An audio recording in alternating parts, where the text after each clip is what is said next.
Hi అండి. Evening టైంలో చాలా క్విక్గా, ఈజీగా, హెల్తీగా పిల్లలు ఇష్టంగా తినే రెసిపీ గురించి నేను ఇప్పుడు చెప్పబోతున్నాను. మీరు ఒక్కసారి ఇది కనుక పిల్లలకు పెట్టి చూసారంటే మీకే అర్థమవుతుంది. వాళ్ళు చాలా ఇష్టంగా తింటారండి. ఇప్పుడు ప్రాసెస్లోకి వెళ్దామండి. కట్ చేసుకున్న onions, grated carrot, paneer, garlic, chilli pieces plus cheese కూడా నేను కట్ చేసుకొని యాడ్ చేసుకున్నానండి. వీటన్నిటిని మిక్స్ చేశాను.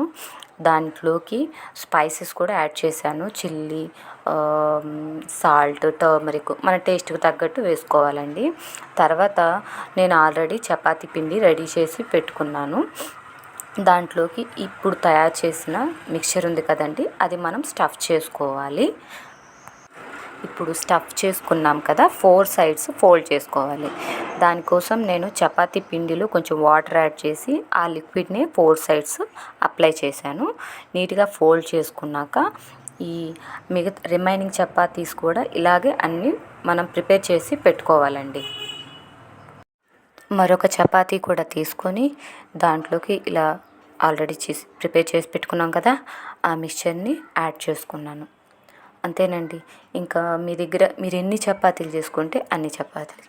ఈ చపాతీల్లో నేను కొంచెం నువ్వులు యాడ్ చేశాను. ఆల్రెడీ ఫస్ట్ చపాతీలో లాస్ట్లో యాడ్ చేశాను, కానీ దానికంటే ఇలా మనం చపాతీ చేసేటప్పుడే యాడ్ చేసుకుంటే ఇంకా నీట్గా చపాతీలోకి డిప్ అయిపోతాయి.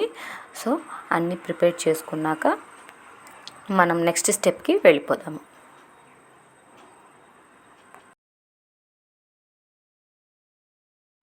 ఇప్పుడు ఒక ప్యాన్ తీసుకొని దాంట్లోకి బటర్ యాడ్ చేశానండి.